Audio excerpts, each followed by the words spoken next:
My wife screamed. "Stop digging into my past. It's none of your business." I said, "Understood." I handed her mugshot for fraud to her boss and her parents. She was fired and disowned before dinner. Original post.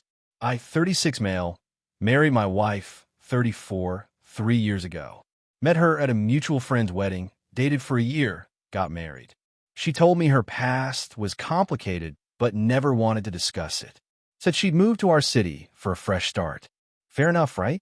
Everyone's got baggage. Things were good. She worked in marketing at a mid-sized tech firm, pulled decent money.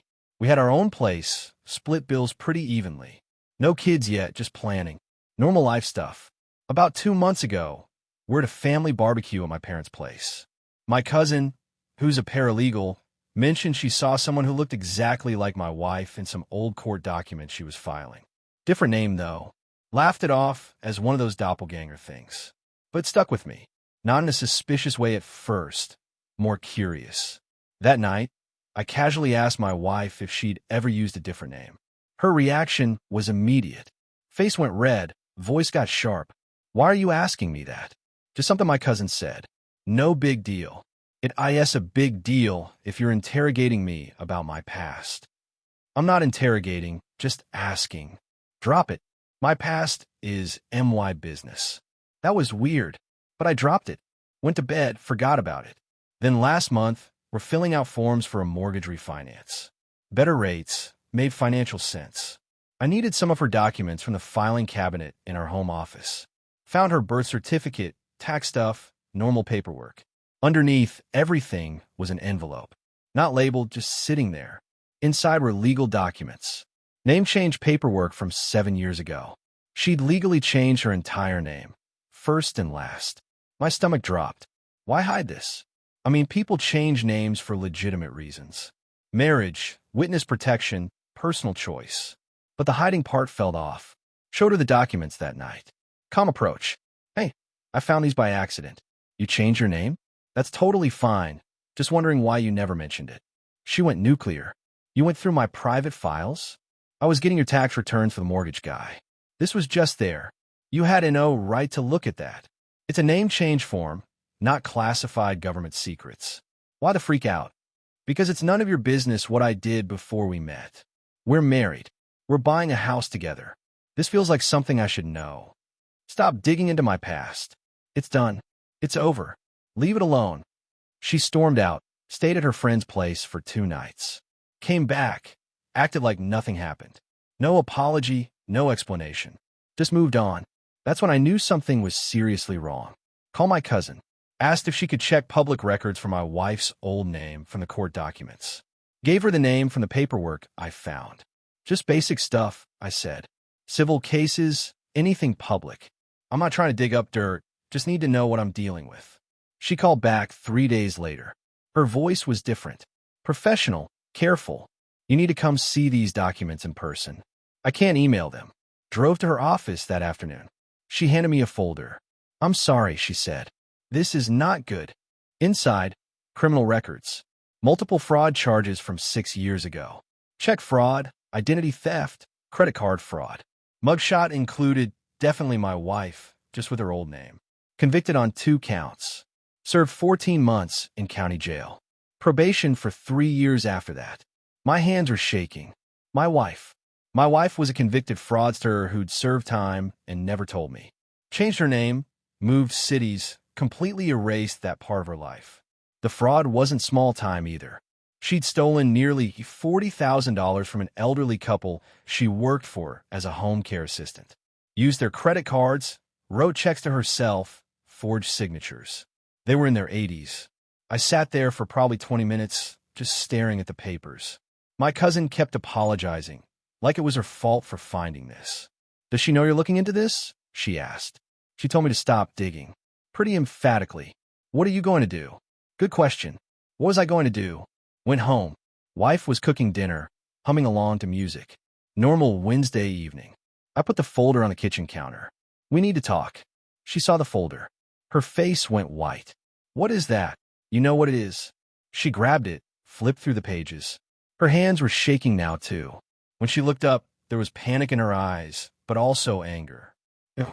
You had someone investigate me? I had someone pull public records after you flipped out about a basic question. Turns out you're a convicted felon. That was years ago. I served my time. I changed. And you hid it from me. Completely. We've been married 3 years, and you never once mentioned you went to jail for stealing from elderly people. Because people like you would judge me for something I did when I was desperate. Desperate? You stole 40 grand from people in their 80s. That's not desperate. That's predatory. She started crying. I was a different person. I was using. I was broke. I made terrible choices. But I'm clean now. I've been clean for 5 years. And you thought hiding felony convictions from your husband was a good choice? I thought if I told you, you'd leave. You're right. I would have. But at least I would have made an informed decision instead of being lied to for 3 years. She tried to grab my arm. I pulled away. Please. Please don't do this. We can work through this. No, I said. We can't. Because I don't know you. The person I married doesn't exist. You created a fake identity and trapped me in it. Spent that night at a hotel. Texted her, I need time to think. Don't contact me. But here's the thing. I wasn't done thinking. I was done. Completely. Because while I was at the hotel, I did more research. Looked into the legal implications of hiding criminal history from a spouse. Looked into annulment versus divorce. Looked into her employment. Her company. The tech firm she works for. They handle financial data, client payment processing, sensitive stuff. The kind of stuff that requires background checks and criminal record disclosure. Pulled up their employment policies online. Clear as day. Any employee convicted of financial crimes must disclose this information immediately. Failure to disclose constitutes grounds for immediate termination and potential legal action. She'd lied on her job application. Had to have. They'd never hire a convicted fraudster for a role handling money. And her parents. The ones who showed up at our wedding, all smiles and pride. The ones who told me at the rehearsal dinner how our daughter finally found the right path. The ones who'd helped us with our down payment on the condo. They knew. They had to know. She didn't just hide this from me. They helped her hide it. Friday morning, I made some calls. Update 1. Saturday. 1 week since I found the documents. Here's how it went down. First move Friday morning. Called her boss. Well, his assistant. Told her I needed to speak with him urgently about an employee matter related to my wife. Got transferred. This is regarding your employee's criminal background that I believe was not disclosed during hiring. He was quiet for a second. Can you be more specific? Fraud convictions. Served jail time. Financial crimes. She changed her name after release, and I have documentation proving she's the same person. I need to see those documents. I can bring them Monday morning, but I wanted to give you a heads up first. Monday, 9 a.m. Bring everything. Click. Second move. Her parents. They live about 2 hours away. I called her dad. Hey, it's me. Can you and her mom meet me for coffee tomorrow? Need to discuss something important about your daughter. He agreed. Probably thought it was about grandkids or some normal thing. That night, my wife came to the hotel. Found out where I was staying somehow. Probably tracked my credit card. She was at the door, knocking, crying. Opened it but kept the chain on. Please, she said. Please, let's talk about this. I love you. Did your parents know? About your record? She hesitated. That was answer enough. They help you hide it. They help me start over. There's a difference. No, there isn't. You all lied to me. What are you going to do? I'm going to make sure everyone knows exactly who you are. Her face changed. The tears stopped. You wouldn't. Watch me. If you tell my boss, I'll lose my job. You should lose your job. You lied on your application. If you tell my parents, they already know. That's the problem. She tried to push through the door. I closed it, locked it. She pounded for a few minutes, then left. Heard her crying in the hallway. Didn't sleep that night. Not because I felt bad. Because I was making sure I had everything organized for the next 2 days. Sunday morning, 10 a.m. Coffee shop halfway between the city and her parents' town. They showed up looking concerned but friendly. Is everything okay? Her mom asked. I put the folder on the table between us. Didn't say anything, just waited. Her dad opened it. Saw the mugshot first. His face did this thing, like someone punched him in the gut, but he was trying not to show it. Where did you get this? Public records. Criminal history search. Pretty easy when you know what name to look for. Her mom was reading over his shoulder. She started crying immediately. She told us you knew, her mom whispered. She said she told you before you got married. That made me pause. She told you I knew? Yes. She said you were okay with it, that you understood she'd changed. She said you two discussed it before the proposal. Her dad looked sick. If we'd known she lied to you, you would have what? Told me? Or helped her hide it better? We would have told you, her dad said. We love our daughter, but we're not liars. We thought she'd been honest with you. Maybe they were telling the truth. Maybe they weren't. Didn't matter anymore. Well, she wasn't honest about any of it. And tomorrow I'm giving these documents to her employer. Her mom grabbed my arm. Please don't. She'll lose everything. She deserves to lose everything. She stole $40,000 from people who trusted her. She stole 3 years of my life by lying about who she is. She's our daughter, and she's a fraud. Literally. I stood up. Her dad stopped me with a hand on my shoulder. Not aggressive, just defeated. What do you want us to do? Nothing. Just wanted you to know the truth. What you do with that information is up to you. Left them sitting there. Got a text from her mom 2 hours later. We're so sorry. We're going to have a serious conversation with our daughter. She won't be welcome in our home until she takes responsibility for what she's done to you. You deserved better. One down. Monday morning, 9 a.m. sharp. Her boss's office. I brought the folder, my cousin, as a paralegal witness, and my own copy of my wife's job application that I'd requested through HR. They gave it to me since I'm legally her spouse and could claim community property interest in her employment. Her application clearly stated, "Have you ever been convicted of a crime? If yes, explain." She checked no. Her boss looked through everything. The mugshot, the court documents, the conviction records, the employment application. She falsified her application. Yes, sir. This is immediate grounds for termination. We have a zero-tolerance policy for this. I figured. He looked at me. You know this would destroy her career. Not just here, but anywhere in this industry. Background check companies share information. Yes, sir. I know. And you're still doing this? She made choices. These are the consequences. He nodded slowly. Okay, we'll handle this today. She'll be called into a meeting at 2 p.m. I wasn't done. Had one more stop. Update 2. Monday, 2:47 p.m. My phone exploded. 47 texts, 12 missed calls. All from her, her friend, some numbers I didn't recognize. Ignored all of them. Her boss had pulled her into a meeting at 2 p.m. like he said. Apparently she denied everything at first, then tried to claim it was a clerical error on her job application, then finally broke down and admitted she'd lied. Fired on the spot. Security walked her out. Her work laptop, badge, everything confiscated immediately. The texts were predictable. How could you do this to me? You ruined my life. I'm going to lose my apartment. I have bills. You're a monster. Then her friend. What the actual hell is wrong with you? She made one mistake years ago and you destroyed her career. I replied once. She made multiple mistakes, including fraud, and then lied about all of it for 3 years.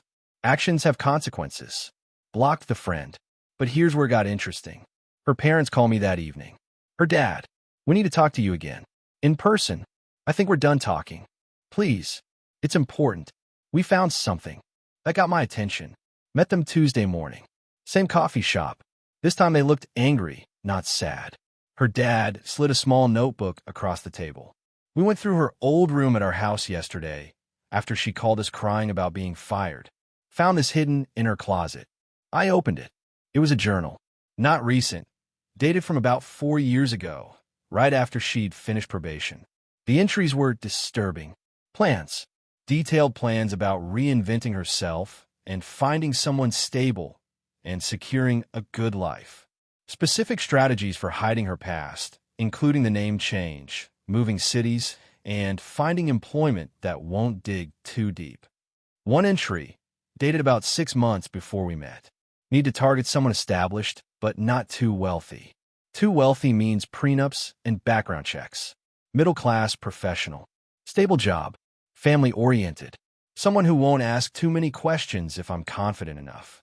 Another entry from around when we started dating. He's perfect. Trusting. Works in engineering, so he's logical but not suspicious.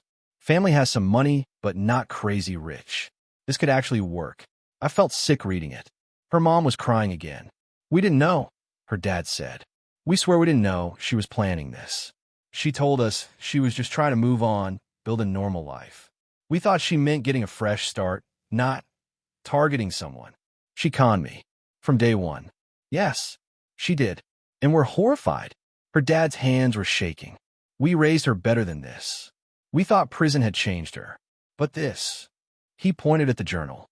This is sociopathic behavior. What do you want me to do with this? Her mom spoke up. We want you to keep it. Use it in the divorce. We'll testify if needed. We're not protecting her anymore. You're really cutting her off? We already did, her dad said. She called us last night screaming about how we betrayed her by giving you information. Demanded we send her money to help with rent since she lost her job. We said no. She called us horrible names and hung up. She burned her own bridges. She did. And honestly, she needs to face real consequences this time. Last time we bailed her out, got her a good lawyer, supported her through jail, helped her get set up afterward. We enabled her. Not this time. They gave me the journal. Also gave me some financial records they'd kept from when they'd helped her after prison. Showed they'd given her nearly $30,000 total over 2 years to get back on her feet. Money she'd apparently never paid back.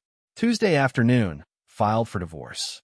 Didn't file for annulment, even though I probably could have. Divorce was faster in our state, and I wanted this done. Cited fraud, concealment of material information, and breakdown of trust. Attached the journal entries as evidence. My lawyer loved the journal. Said it proved calculated deception and would help with asset division. Wednesday morning, she got served at her friend's apartment where she'd been staying since the hotel incident. Her friend called me from a new number I hadn't blocked yet. You're suing her for fraud in the divorce? Are you serious? Read the journal entries. She planned the entire relationship to trap someone for financial stability. That's fraud. She loved you. She loved my stability. There's a difference. You're taking everything from her. I'm taking back what was mine. She gets nothing. Click. Block that number too. But here's where karma really delivered. Thursday afternoon, got a call from an unknown number. Answered out of curiosity. Is this him? The husband. Woman's voice. Older. Who is this? My name is Ms. Reynolds. I'm the woman your wife stole from 6 years ago. My blood went cold. The elderly couple from the original case. My husband passed 3 years ago. Heart attack. The stress from what she did, the financial strain. I believe it contributed. I saw her mugshot in a legal database alert I set up. Someone requested her records recently. That was me. I'm her husband. Well, soon-to-be ex-husband. Good. She doesn't deserve you. Or anyone. Her voice was sharp. I want you to know what she took from us. Not just money. My husband's peace of mind. Our retirement savings. We'd saved for 40 years. She destroyed that in 4 months. I'm so sorry. Don't be sorry. Make sure she faces consequences. Real ones this time. Her parents helped her get a lenient sentence. Good lawyer, sympathetic judge. She served barely a year for stealing our life savings. That's not justice. What can I do? You're divorcing her? Yes, ma'am. Good. Make sure she gets nothing. And if there's any way to report her to parole or probation authorities for violating terms, do it. That got me thinking. Pulled up her probation terms from the court documents. There was, must disclose criminal history to any employer or potential spouse. She'd violated probation terms. Twice. Once with her employer, once with me. Call my lawyer immediately. Can we report a probation violation? If she was still on probation when she married you, yes. Let me check the dates. She called back an hour later. Her probation ended 4 months before your wedding. But the employment fraud happened during probation. She got hired 2 years before probation ended. That's reportable. Do it. This could mean jail time for her. She should have thought of that before lying on a job application while on probation for fraud. Friday morning, my lawyer filed a report with the state probation office. Included all documentation, the falsified job application, the employment verification showing she started during probation, everything. Got a text from her that afternoon from yet another new number. You reported me to probation. They're investigating me. I could go back to jail. What is wrong with you? I replied, you violated your probation terms. Not my fault you can't follow rules. I hate you. I hope you rot in hell. Cool. See you in divorce court. Blocked the number. Her friend tried one more time, showing up at my office Friday evening. Security called me before letting her up. Tell her I'm busy. She's refusing to leave. Says she'll wait. Call the police for trespassing if she doesn't leave in 5 minutes. She left. Final update. 8 weeks since I found those documents. The divorce finalized last week. Here's how everything shook out. The divorce was messy but quick. My lawyer pushed hard on the fraud angle with the journal entries. Her lawyer tried to argue she'd changed and deserved a fair split of assets. Judge wasn't buying it. Read the journal entries in chambers. Came back looking disgusted. Final ruling. She got nothing from the condo. I bought it before marriage. Never added her to the title. Clean sweep. Split on shared checking account, about $8,000. Went 70-30 in my favor due to fraud findings. She had to return the wedding gifts her parents had given us, family heirlooms and such. They wanted them back, stated in writing. No alimony. Judge cited fraud and her own employability, despite current job loss. She pays her own legal fees. Her lawyer tried to argue financial hardship. Judge said, your client is a convicted fraudster who deceived her husband systematically. She'll receive no sympathy from this court. She sat there crying. I felt nothing. The probation violation investigation? That took longer. Turned out she not only lied on her job application, but also never reported her employment to her probation officer like she was supposed to. 2 violations. They hauled her in for a hearing 3 weeks ago. She tried to claim ignorance, didn't know I had to report, but the probation terms were clear. Signed documents showing she'd received and acknowledged all terms. Penalty: 6 months in county jail for probation violation. She'll serve probably 3 with good behavior. Her friend tried organizing some kind of sympathy campaign on social media. Woman persecuted for mistakes made years ago angle. Posted a GoFundMe to help with her legal fees. I sent the journal entries to the friend anonymously. The GoFundMe came down within hours. The friend posted an apology. I was wrong. I didn't know the full story. Her parents stayed true to their word. Didn't visit her, didn't send money, didn't help with lawyers.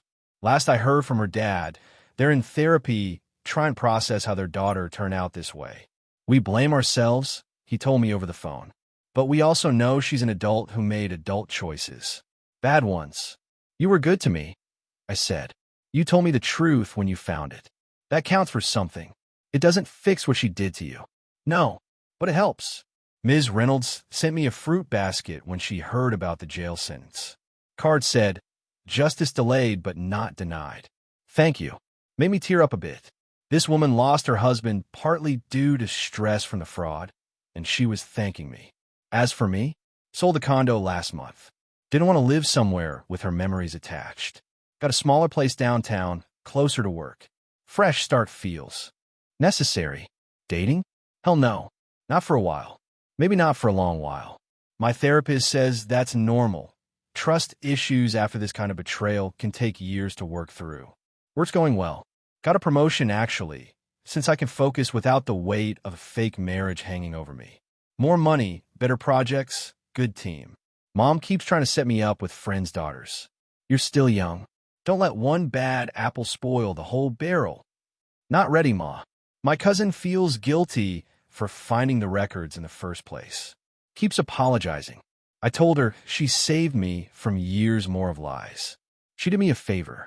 Still, must hurt. Yeah, but better 3 years of lies than 10, right? Had one last encounter with her. Completely by accident. Grocery store 2 weeks ago. She was with some guy shopping. Saw me, froze. I nodded. Kept walking. Didn't say a word. Heard her explaining to the guy. That's my ex. He's horrible. Ruined my life over mistakes I made before we even met. The guy looked at me. Looked at her, looked uncomfortable. They left the store quickly. Wonder how long before she tells him the truth. Or if she ever will. Because that's the thing about people like her. They don't change. They just find new victims. But I'm not a victim anymore. I'm just a guy who learned an expensive lesson about trust and verification. Someone once told me trust, but verify is paranoid. After this, I disagree. Trust and verify isn't paranoid. It's practical. While I've looked into her background, if she hadn't freaked out about basic questions, probably not. I trusted her. But her reaction to simple curiosity was the red flag I needed to pay attention to. So here's what I learned. When someone is overly defensive about their past, there's usually a reason. When someone tries to make you feel guilty for asking legitimate questions, they're probably hiding something. And when someone's entire life story has convenient gaps, maybe those gaps aren't so convenient. The entitlement got worse after the divorce. Her former friend, the one I sent the journal entries to, reached out last week with screenshots. Apparently, she's been posting in some online forums about abusive ex-husbands who weaponize women's pasts. The posts are wild, completely rewritten history. In her version, she's a reformed woman who made one mistake as a teenager. She was 28 when she committed fraud, not a teenager, served her time with grace, and then married a controlling man who couldn't handle her independence. She claims I sabotaged her career out of jealousy and turned her parents against her with lies. The journal entries she wrote herself, taken out of context, the fraud conviction, a misunderstanding that got blown out of proportion. The probation violation, technically illegal, but morally justified because she needed to survive. It's actually impressive, the level of delusion. Or maybe not delusion, maybe just strategy. She's looking for her next mark, someone who'll believe her sob story. Good luck to that guy. He'll need it. Me? I'm good. Actually good, not fake good. Apartments coming together. Started learning guitar. Always wanted to, never had time.